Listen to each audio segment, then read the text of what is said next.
Hey folks, welcome to the American College Webcast, this time on Breaking Money Silence Across Generations. My name is Matt Goren. I'm a professor in our CFP CHFC program. Some of you who have taken some of this class before should recognize me. We've also got Kathleen Burns Kingsbury here with us today. I am friends with her. She's wonderful, wonderful person, bright smile, and she's also a wealth psychology expert. We are very fortunate to have her here today. She's going to be talking to us about how to break money silence. And with that, I will turn it over to Kathleen. Thank you, Matt, and thank you everyone for making it here today for a discussion about breaking money silence across generations. It's one of my favorite topics. And for anyone out there, I know we have a large majority of financial professionals or students in the financial professional realm. And really, we're going to focus in on today why it is important to engage individuals, couples, and families in these conversations, and how the money talk taboo, which I call money silence, how that is impacting us. And then most importantly, we'll talk a little bit about some creative strategies that you can use with your clients or in your own life in order to break money silence across generations. So let's get started.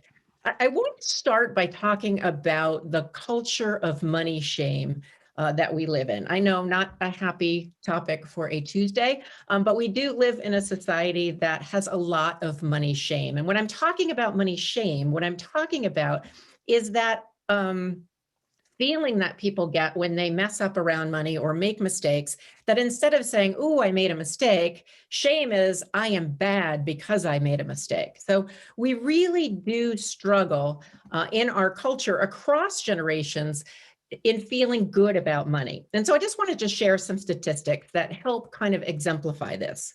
So the first is that 74% of Gen Xers and Boomers feel embarrassed or regret when sharing a financial mistake. Again, that's the shame. Instead of just saying, our relationship with money, it ebbs and flows. Sometimes we make good decisions. Sometimes we make decisions we wish we didn't. That the older generations, and I'm part of the older generation feels that embarrassment, that somehow they are shameful for messing up, when in fact, it's just part of a healthy relationship with money.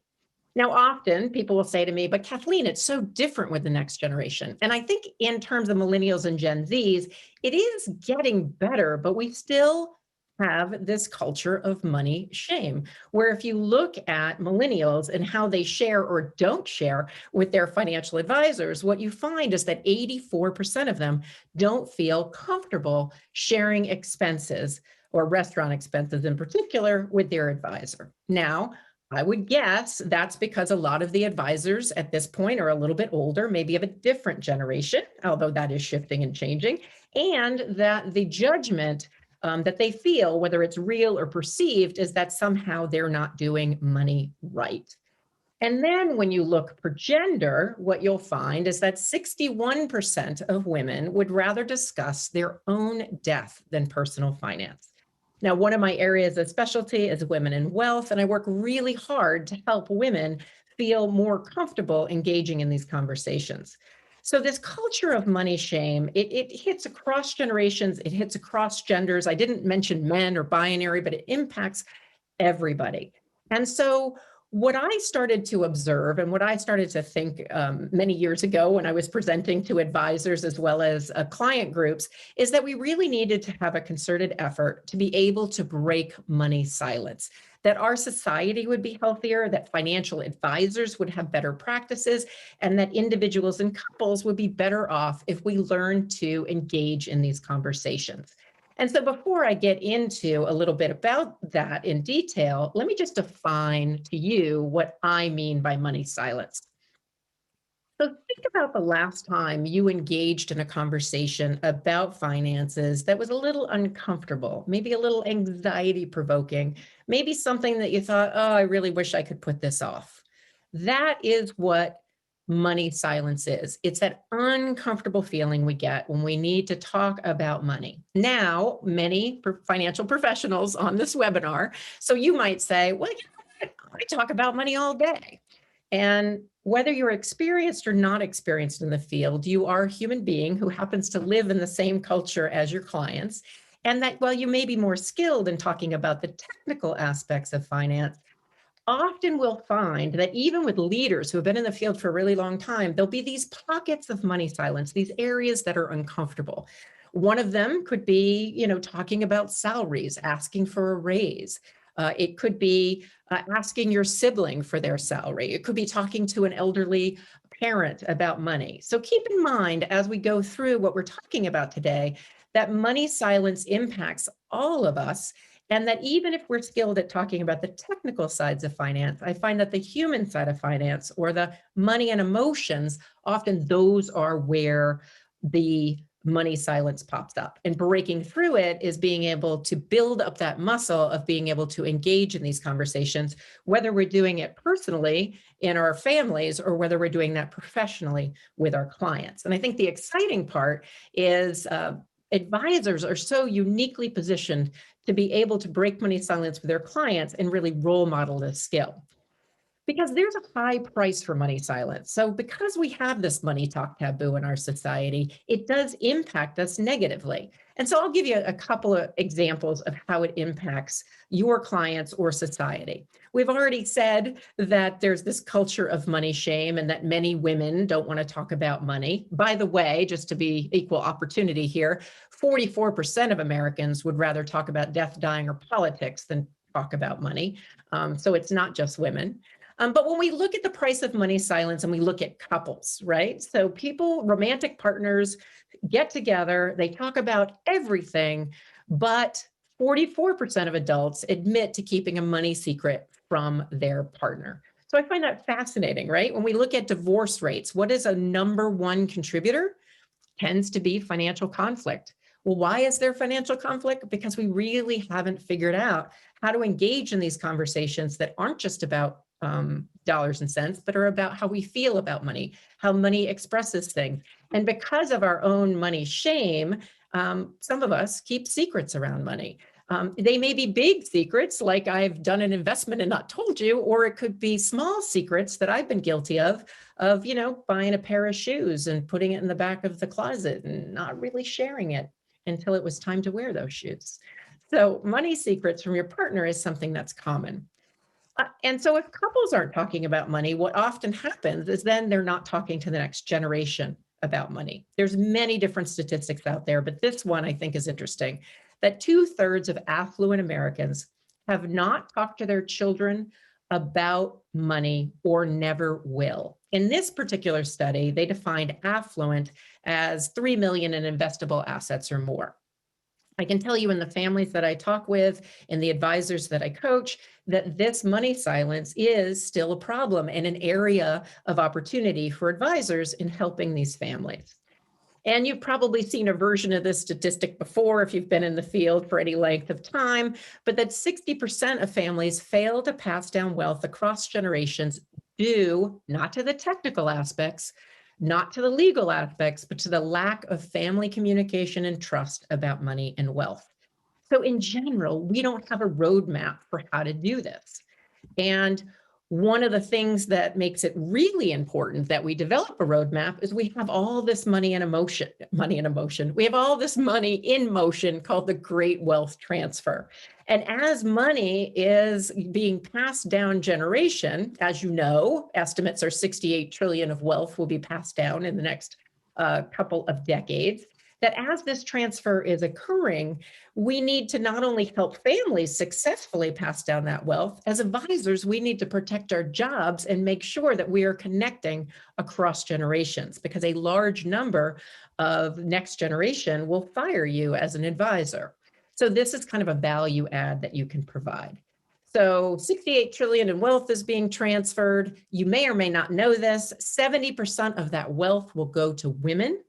So basically, if you are not female friendly in your practice or gender savvy, you need to become that, because women often, and this is a generalization, so I don't want to stereotype too much, but often really want to engage in these conversations and want something a little bit different from their advisor. And as I mentioned, the other group that is inheriting a lot of this money are millennials. And 66% of millennials will fire their parents' advisor. Why? Because they haven't connected with them. They have not engaged in a meaningful conversation.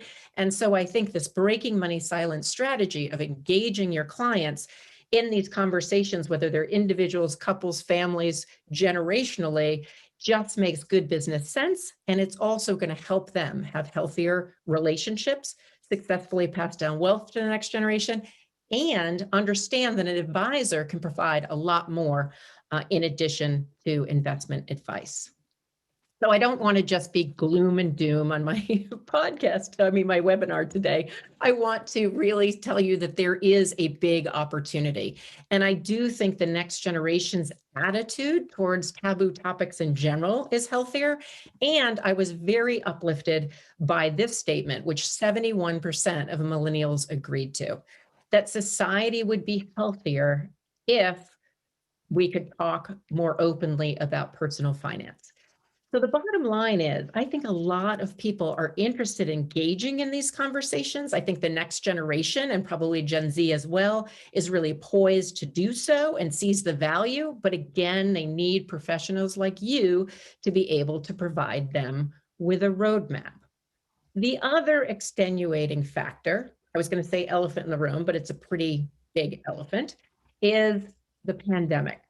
So you may be saying, why now? So much is going on in this world. We're finally starting a little bit to get back to normal, depending on what state you live in or what area you're from.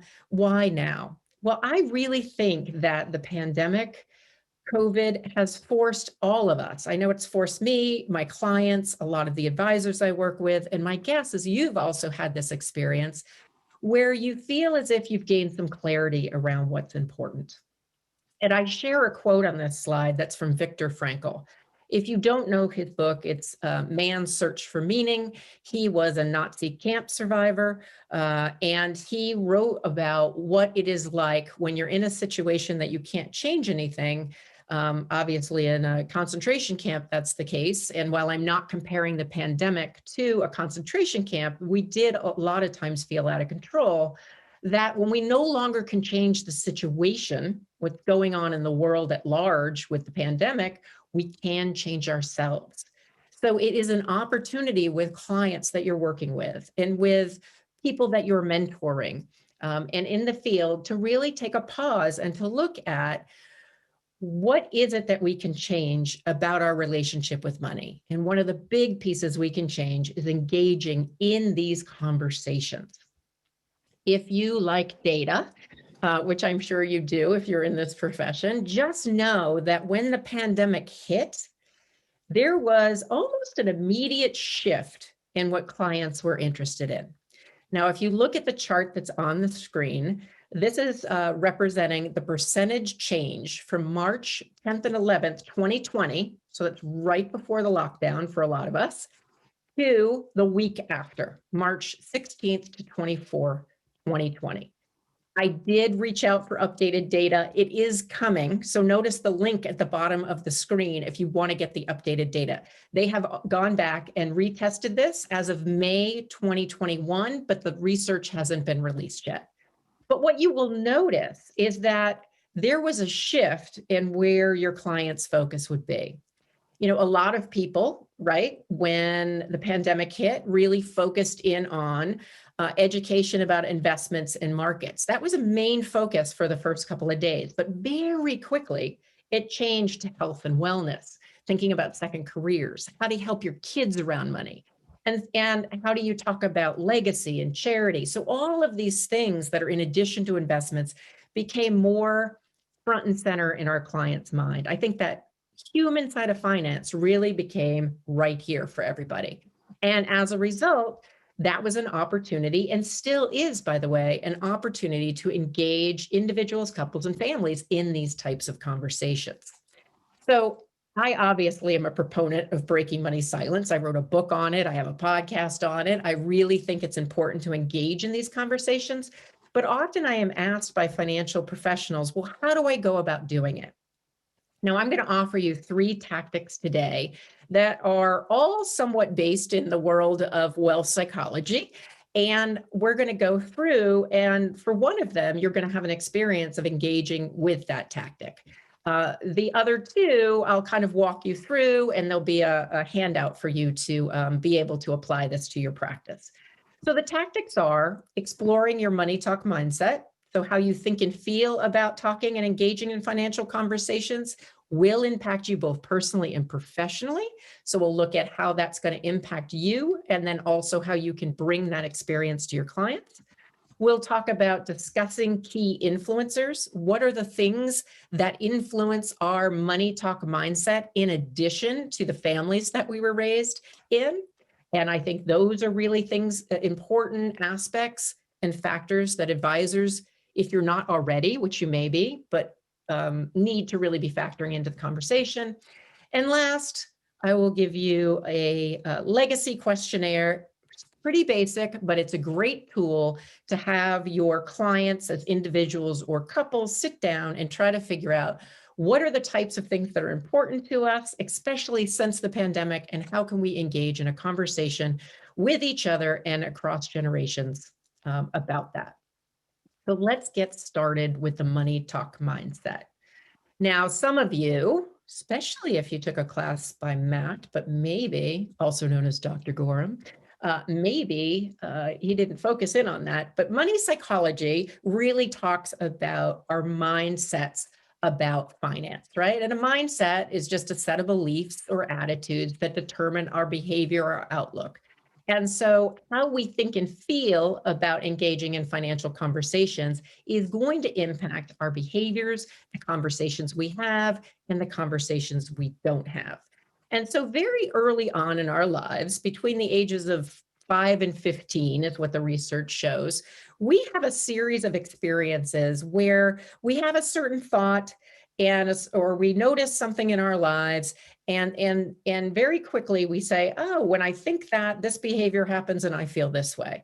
So if you've ever been in cognitive behavioral therapy, this is just a little triangle borrowed from that.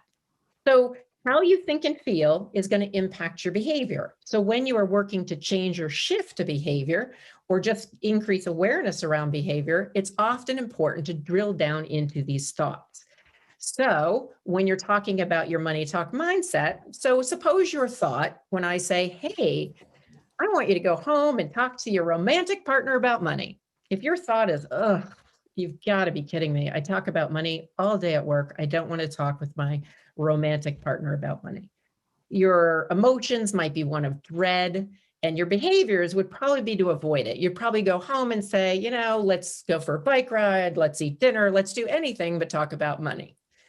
But if I gave you the same challenge that I wanted you to go home and talk to your romantic partner about money, and your thought was, ooh, that's going to be a fun conversation, chances are you feel upbeat, you feel happy, you feel excited, and your behavior would be to go home with an attitude of, I cannot wait to learn what my partner thinks and feels about money.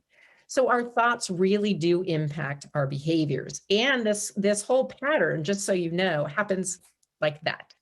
So we're often not aware of it. And part of the reason we're not aware of what our thoughts are and how they're impacting our emotions and our behaviors is because we live in a society that doesn't talk about money. So if you don't talk about money, it becomes hard to then be aware of your money talk mindset. But today, what I'm going to do is give you a quick experience of what it's like to tap into your money talk mindset.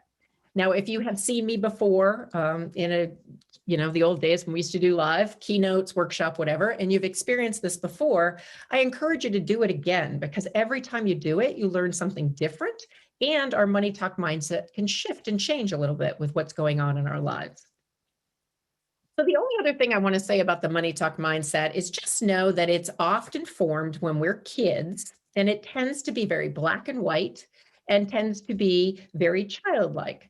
So often our money talk mindset is pretty simplistic. And when we grow up and become adults, it may no longer serve us in our financial lives as adults. So what I'm going to do is I'm going to read off fairly quickly 5 statements. If you are in a place where it is safe and you are old school like me, and you would have a pen and a piece of paper, you're going to just want to write down your response. If you're more of a tablet person, do that. It can help to write it down, or if you just want to kind of note it in your head, you can do that as well. And I'm going to run through these statements. We're going to talk a little bit about what you can notice in your mindset, and then we're going to do just a little bit of sharing, but you only need to share if you want to. Okay, so here we go. When I read off the statement, I want you to write down whatever pops into your mind, no right or wrong statement. There's nothing, just whatever you think. So talking about money with my loved ones is.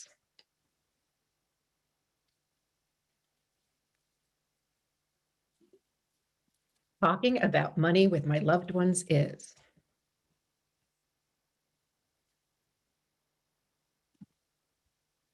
Talking to my adult children about money is.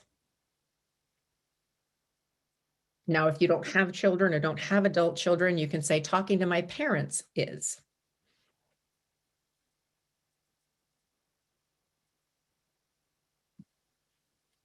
The financial topic I find most difficult to discuss is.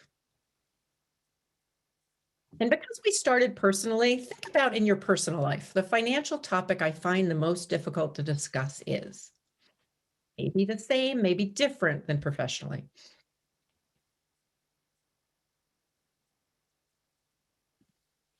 The financial topic I find the easiest to discuss is.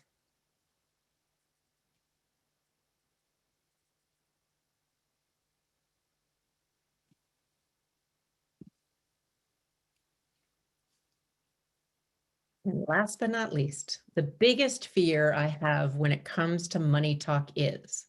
Again, let's have you answer from a personal perspective first, and then you can think about how that's similar or different than a professional perspective. So the biggest fear I have when it comes to money talk is. Now, I went through those very quickly. If you were to do this with a client, you might want to give them 30 seconds per statement. But you want to do it quick because you want to get their automatic thought, not the thought that they think you want to hear. Okay, so we go through the money talk mindset exercise pretty quickly, and it's at a high level. You've tapped into some of your either conscious or unconscious thoughts about money and engaging in these financial conversations. And as advisors, that's really important because you are human and you're going into meetings. And so it's important to know personally what your money talk mindset was and how that kind of cascades over into your professional life. So the big question that I want you to think about, not only now, but certainly after this webinar is over, is how does my money mindset impact my conversations with my clients? How does it impact my conversations in my personal life, but also how does it impact my conversations with clients? So what I want to do now, because we're at that point where I know if I'm you, I might be multitasking by now because it's a webinar, I want you to open up your chat box and let's share a little bit about how your mindset impacts your conversations. So what I would like you to do in the chat is I want you to write down what is one strength, what is something that you're good at when it comes to financial conversation? And you can answer personally or professionally, I'll let you. Just what is a strength that you have that comes from the money talk mindset exercise we just did? Type it in and I'll read out a few as they come in.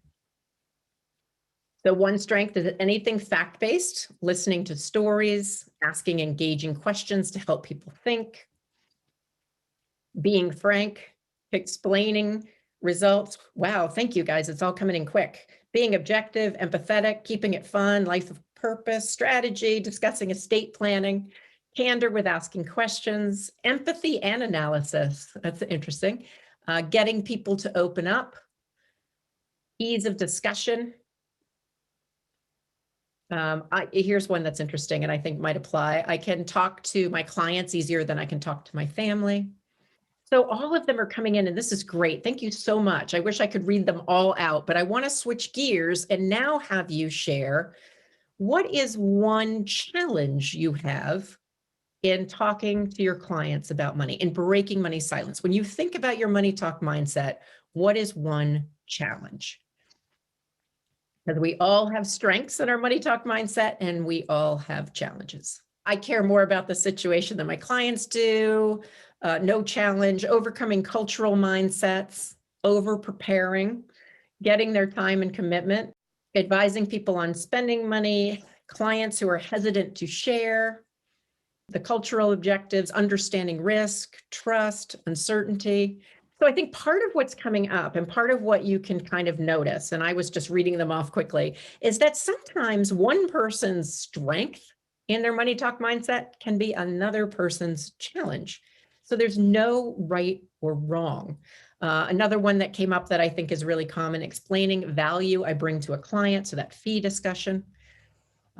So thank you for these coming. So basically you can look through and see, wow, maybe my strength is somebody else's challenge and vice versa. Or maybe we have similar strengths and challenges. And I think what's important when you do this exercise, and thank you for playing along with me, I really appreciate it. I think what's important when you're assessing your mindset is to think through and go, okay, I have these strengths and I have these challenges. What is one thing I can do in my practice to capitalize on my strength? And if you're good at estate planning, then it's focusing there. If it's good at, talking about values, it's going there. And what is, something I can do that can help me grow and change? If there's an area that's uncomfortable, a lot of times for advisor, that tends to be talking about the emotions, validating feelings. It could be role modeling or role playing, how to engage in these conversations, meeting with too many people in the room. Whatever your growing edge is, it's deciding that you're going to make a commitment to continue to work at that part of your communication style. So that's tactic one. You can share this exercise with your clients. I have a longer version. You'd have to ping me to get it. I'm more than happy to share it with you. But it can be really eye-opening to do with clients, and it can lead to breaking money silence, because instead of talking about the dollars and cents, you're starting to understand about their financial communication, what's behind it, and how you can be most helpful. The second tactic I want to talk about is really taking it to a deeper level. So money talk mindsets and how we engage in financial conversations is heavily influenced by our society that often discourages this type of conversation. It's also very influenced by our families and how we were raised around money. Good, bad, or indifferent, the primary caregivers in our life and what we picked up on either overtly or covertly.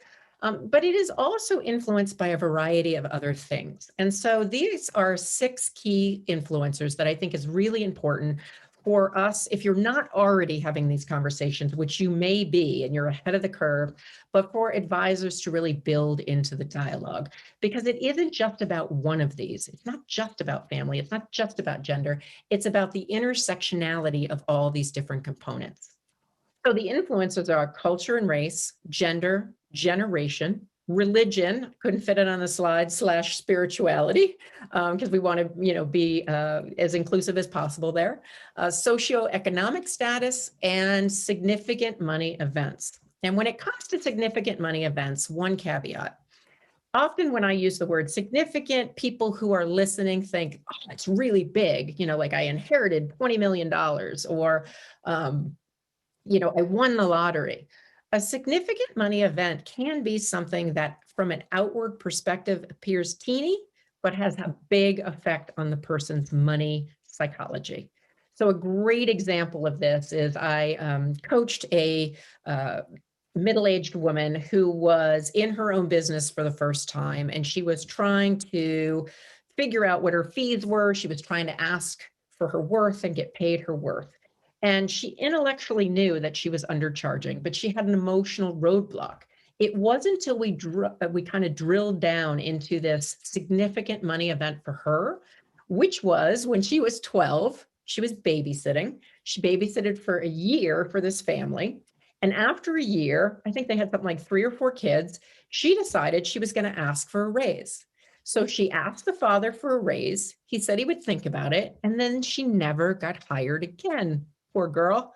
And so what ended up happening was she wasn't even aware that this early experience around asking for money and getting paid for what her worth was influencing her as a middle-aged woman going out as a consultant on her own.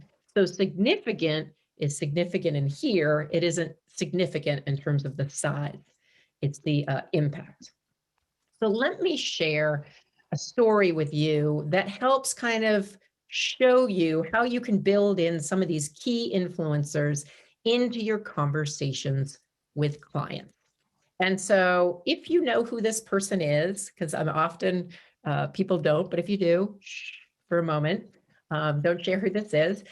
This is Lauren Williams, who's somebody that I interviewed, saw her speak, loved what she had to say, invited her on my Breaking Money Silence podcast. And so Lauren and I were talking about what happens when she walks into a financial advisor's office. What are the things you observe? What are the assumptions that you make about her relationship with money? And whether we like it or not, we all have conscious and unconscious bias.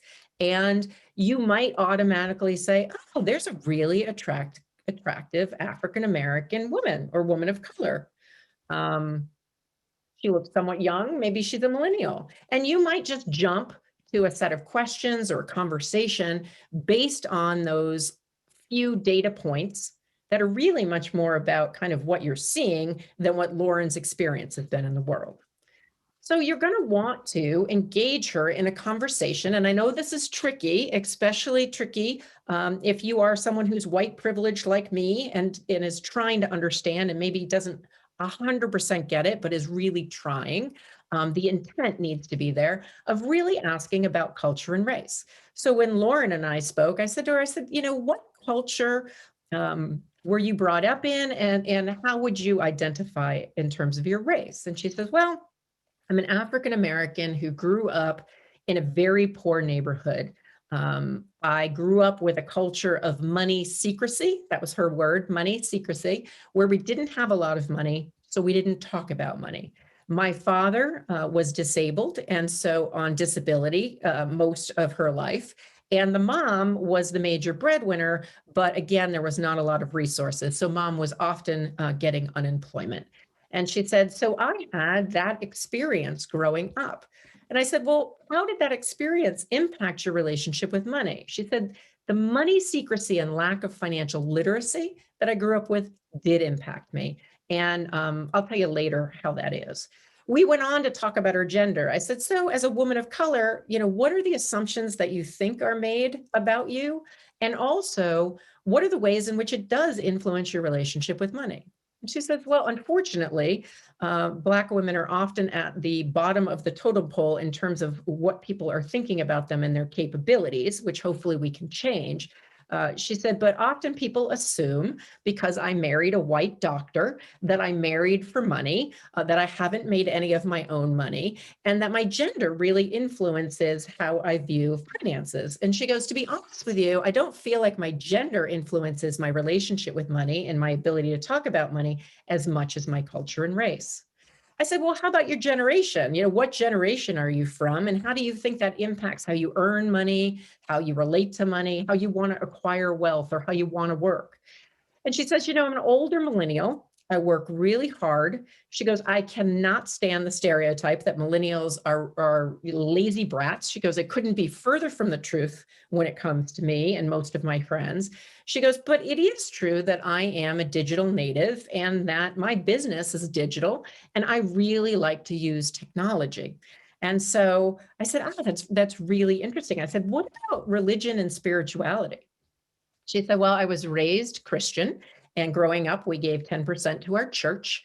And I don't do that as an adult, she says, but I still give 10% to charity. It may go some to the church because it goes to other important causes in my life. I said, well, how about your social class? Like, how would you identify? She goes, so I have my own business. I'm married to a doctor. And so I would say we're middle to, middle class, upper middle class. I said, it sounds like it's different than where you came from. And she says, yes. She goes, actually, the biggest thing that happened in my life related to my money mindset had to do with going from being in a poor neighborhood to earning six figures. For any of you who know her, this is Lauren Williams. She is an Olympic athlete. She is the first American woman to medal in both the Summer and Winter Olympics, which is super cool. 1 gold, 2 silvers. And she's actually a CFP, and she started her own company called Worth winning. She's definitely worth seeing on stage. She's really great. But she talked about this socioeconomic, being an elite athlete, getting Olympic medals, and all of a sudden having all this money, but having a family that had money shame, ending up with a financial, I wouldn't even call it a planner, an investment professional that really took advantage of her, and her deciding that this was her life purpose when she decided to no longer compete, was to help people like her, athletes and other people like her, be able to have the literacy to take care of themselves. And so when we got to the significant money event, it really doubled back to going from being in a poor home to being affluent, and all of a sudden not knowing what to do. So as you can tell from Lauren's story, from any of your client's story, you can do the money talk mindset exercise and get some general things, but you need to color it in and get that intersectionality.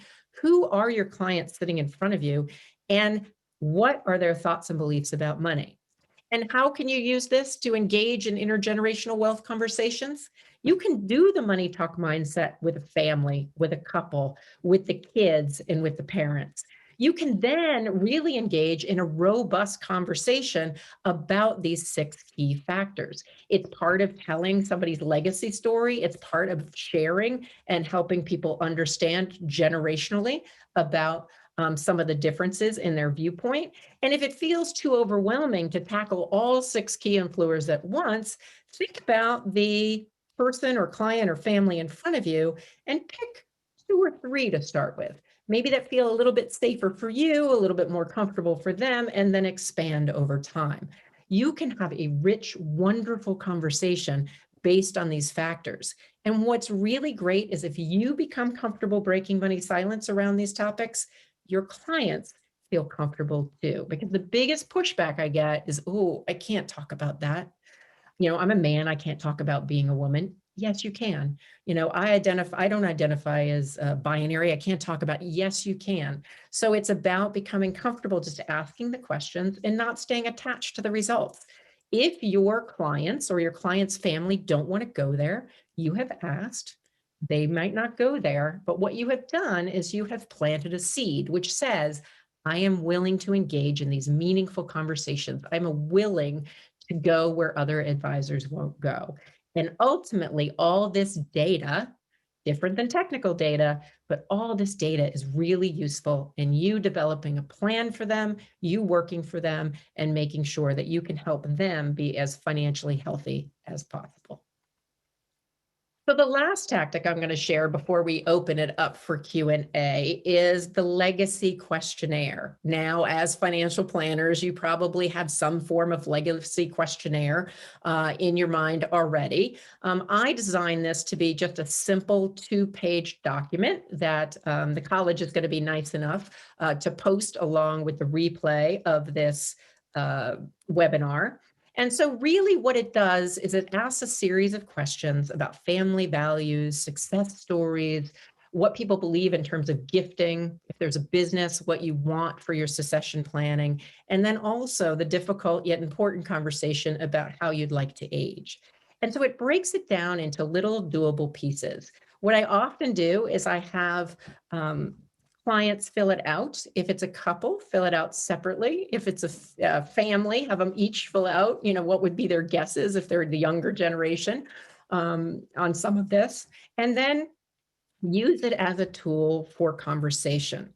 Now, the reason a questionnaire can be really useful, and you probably know this, but just from the world of psychology, is that often if we have questions or conversations that feel a little personal or you feel a little vulnerable, it can be very helpful to have something that's outside of you to discuss.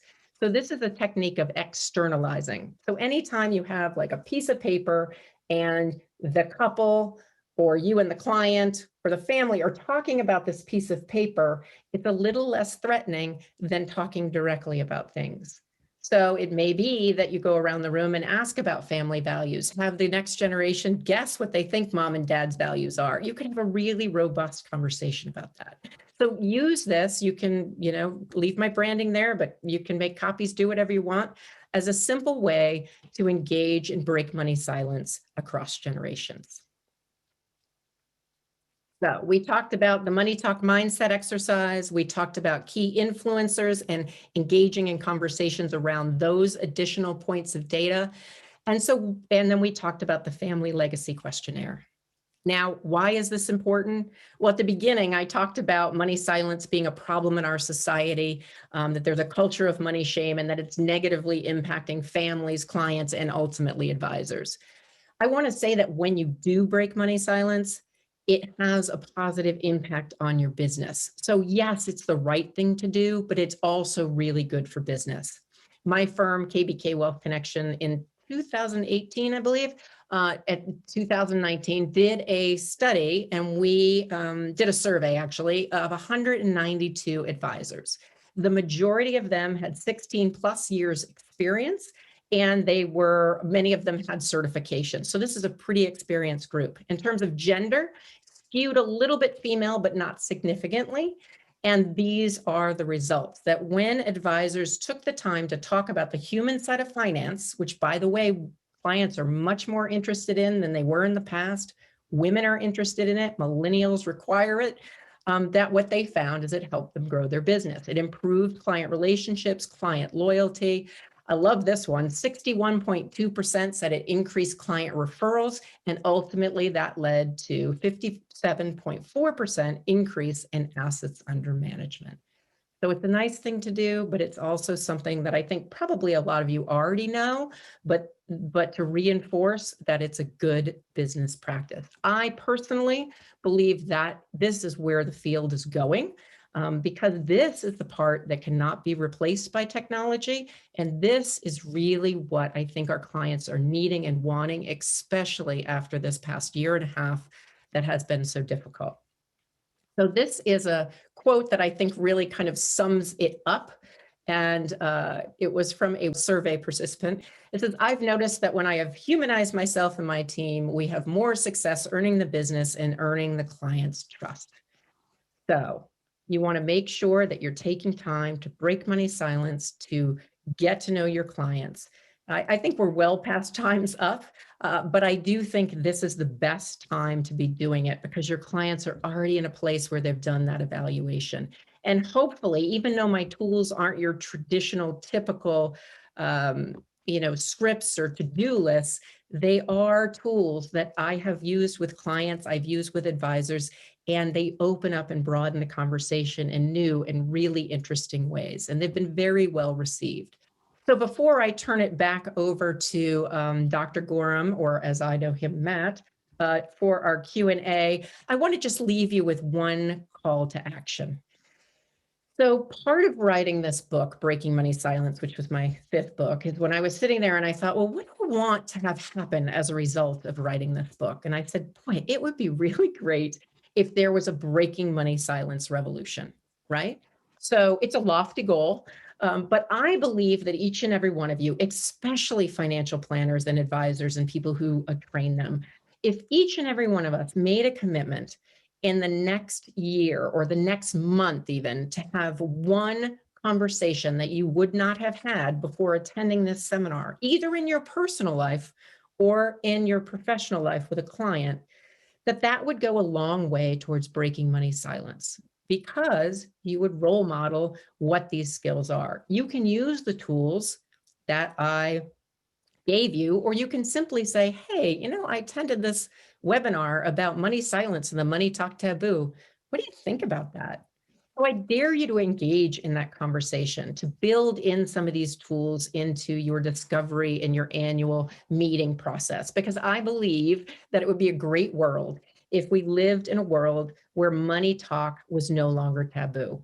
We'd have women, men, people with all sorts of gender identities feeling comfortable talking about money. We'd have financial advisors that would have richer relationships, that would keep clients across generation. We'd have families that would successfully pass down wealth, and we'd have a next generation that didn't grow up with talking about money being something rude or unnecessary. And I don't know about you, but I think that would be a great world to live in. So I want to thank you for your time and attention today, and I want to turn it back over to Matt for any time that we have for Q&A and housekeeping. So thank you. Thank you, Kathleen, so much for that talk. As you mentioned a few times, I am myself a psychologist, big into all this, just like thumbs up, kudos, +1, whatever you want to do to all those things. We do have a few questions for you. Some of them should be slam dunks for you. Those questionnaires that you were mentioning before, do you recommend clients do those together or separately? I actually prefer to give them the handouts and encourage them to do it separately, because I find that when you have, especially partners, one person might be financially dominant, or not that they mean to cheat, but it's like, what's my partner saying? So I actually find it more interesting and useful if they do it separately. Of course, I would never require them. If they're like really wanted to fill it out together, that's fine as well. But then what I would do in the meeting or on the next virtual call is engage them in a conversation where they share what they came up with. So that's how I prefer to do it. Right on. And another one here, I just noticed from the same participant. So you get two questions from the same person. This one's a little more specific. So we have a scenario here where there's somebody who's younger, like around 30 years old, and they've got parents who are in their 50s. And this younger person is saying, Mom and Dad are well off. I don't need to save anything for their own retirement. So how do you talk to that 30-something-year-old, and maybe how do you have them broach this conversation with their parents? What's the advice here for that planner to then go and talk to that younger client who's got that? And so do we know if the planner is the younger person's planner or the family planner? We may not know. Somebody can put that in. So that is a really intriguing one. I think I would start with, I would explore kind of the assumption that mom and dad have endless funds, and that what it means to be financially reliant on them versus maybe just setting up a practice that would be useful for them. The hard part about this is that would have to be without judgment. And starting to think through some of the pieces of, so what potentially, without being, too much of a downer, but what potentially could happen? Like, suppose the money they're counting on isn't there. Suppose that it wasn't going to work out, or maybe it's an opportunity to have a conversation about what are some of the ways in which mom and dad would want this younger individual to contribute and not. So I would start with the 30-year-old just kind of wondering where this thought and belief comes from, how it serves them, how it doesn't serve them, and then see if there's an opportunity, depending on whether you represent the family or whether you just represent the younger person, to bring them together to have a dialogue. Because my guess is there's probably assumptions on either side that ultimately would not be useful. The other thing is, the last thing before I go, if the 30-year-old was planning on having kids, which not everybody is, and that's fine, it may also be, what about what you're communicating to the people around you? And how is this behavior reinforcing something that maybe is not useful for your kids or for your nieces and nephews? Right. Matt, you just said you're in psychology. You want to chime in anything? No, No, I do not. Not really. I mean, how can I top that? I mean, certainly, I think we want to unpack these assumptions. Where did you get this information from? I mean, in my own personal life, this story my family told for 20 years was that my grandma had inherited some property from her father. So of course we're all set for life because it's New York City property. Well, no, that was all not well managed. And it was only after, in my own family, we broke money silence. We started talking about these topics, which were very taboo for people who are, she's now in her 90s, right? So that generation often doesn't talk about money. Her husband, my granddad, didn't share any family finances with her at all. And so that ended up being fortunately not a catastrophe for us, but certainly a bit of a disappointment when it turned out all that money had been mismanaged or spent. So you really do need to have those conversations. Don't assume everything's going to turn out fine. You're going to inherit some of that, whatever you said, 68 trillion or something like 68 trillion. The other thing that I would just add off that, and I know we need to move to the next question, but the assumption piece, but then there's also, like, I often wonder when someone doesn't want to take financial responsibility for themselves. My guess is there's probably a complicated relationship with money. And maybe it's, do you not, I mean, I wouldn't ask it this directly, but it has to do with, do they not feel competent to do it? Do they feel, is it entitlement? Is it competence? Is it confidence? There's a lot to unpack there. Right on. And we do have a few more questions that are starting to come in now, and some of these are very good. I know in the interest of time, we actually can't answer all of them right now, but Kathleen is very generous and she has already volunteered. If we, since we don't have any more time, we're going to collect all of these questions. I see some from David and Robert, some other folks. We're going to pull these together and shoot an email out to Kathleen. We'll be in touch, get you some answers to those. And again, these are some very cool questions you all are asking. So more on that. Stay tuned. We'll get you those answers soon. Before we go, this is Kathleen Burns Kingsbury helping us out today. She is it's breakingmoneysilence.com. Correct. And there's her Facebook. There's her Instagram on there, her Twitter account. She's also on LinkedIn. Go message Kathleen, reach out. And you do speaking, keynote speaking, you work with individual companies, you work with individual financial advisors. You have 3 books, including Breaking Money Silence. Kathleen and I have worked together so many times. It's always a pleasure. I hope you enjoyed this. We'll see you in our next webcast.